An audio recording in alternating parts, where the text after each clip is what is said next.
Alright, particle is attached to one end of a light, inextensible string of length 0.5. So radius is, we have a radius of 0.5, don't we? Okay. The other end of the string is attached to a fixed point C. C is here with the blue dot. The greatest and least tensions in the strings are 3T and T. Now, 3T has to be at the bottom. Has to be. Going upwards. And tension, no, it has to go to the top. Ever see that? Okay. Find the speed at the particle at the lowest point. The lowest point obviously being the 3T one, isn't it? Okay. So let's have a look at this now. Okay. So let's go for mv squared over r. And would we all believe that's the v we're targeting, is it? So say where it starts from.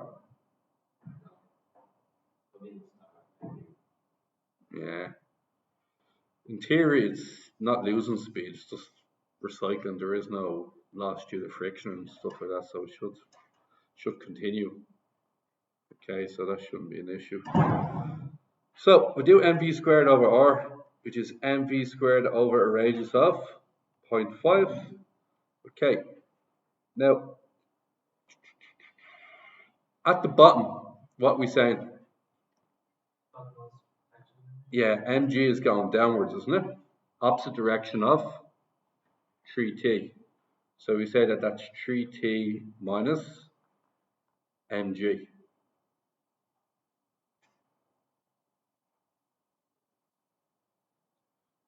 Now, would you all agree they're running at different speeds, top and bottom, aren't they?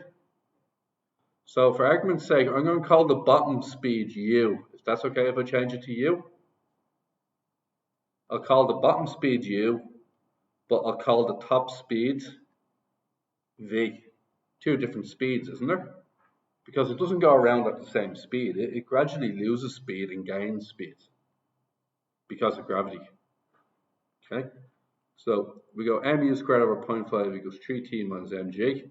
And then for the top of it, it's going to be mv squared over 0.5.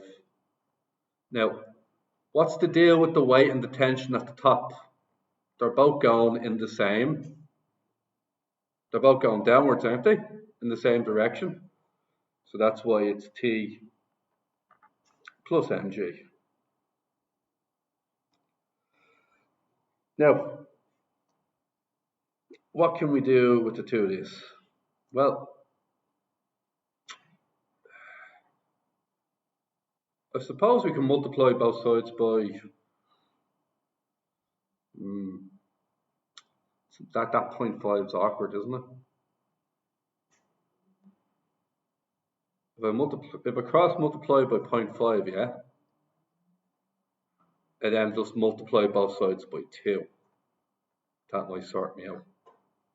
Multiply both sides by 2 then. 2 mu squared equals 3t minus mg. And do the same for this one.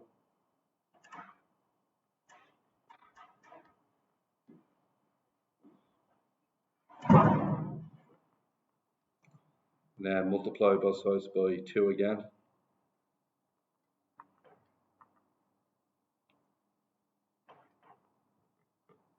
Stack both equations underneath each other, maybe.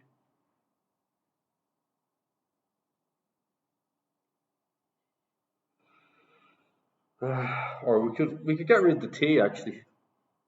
Yeah, let's get rid of the t. So see this equation in purple? Multiply that equation in purple by minus 3. Should be alright. Multiply that by minus 3. So we get minus 6 mv squared minus 3t minus 3 mg.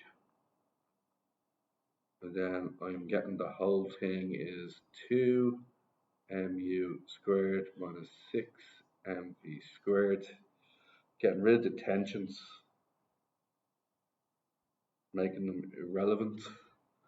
minus 4mg. The m's can cancel, can't they? And then divide both sides by minus 2. So I think I'm going to get 3v squared.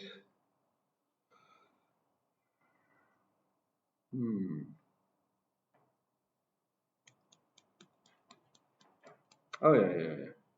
3v squared. 3v squared minus u squared equals 2g. I'll just park that off there. Too many variables, isn't there? Would you agree with that? Too many variables? Now, what have I not used yet? Haven't used conservation of energy.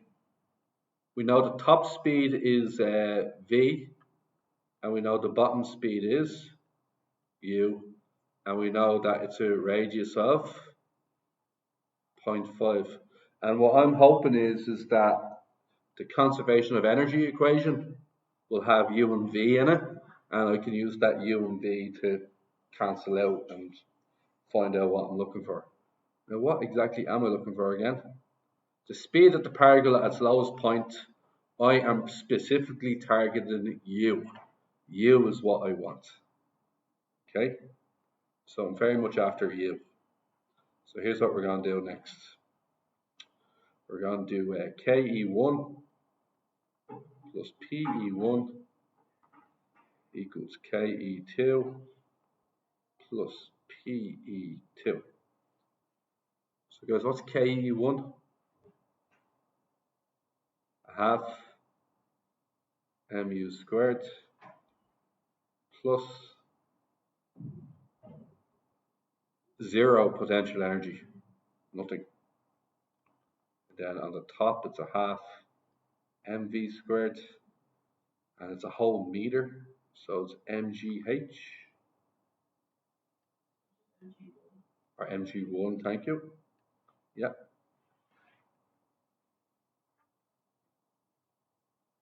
What do we get then?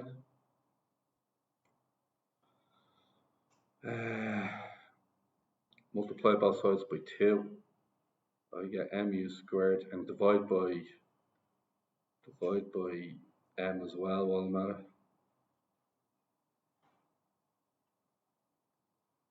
G. Okay. Now, I want v, don't I? The goal of the question is I want v. So does everybody see that u on the green equation up here? That u squared is, I'm going to target it with this v squared plus 2g. And that should give me a v squared equation now. So 3v squared minus v squared minus 2g equals 2g. 2v squared equals 4g. V squared equals 2g. And 2g is 19.6, isn't it? Square root 19.6. And whoa, I'm off. Oh, sorry, I'm after u, haven't I?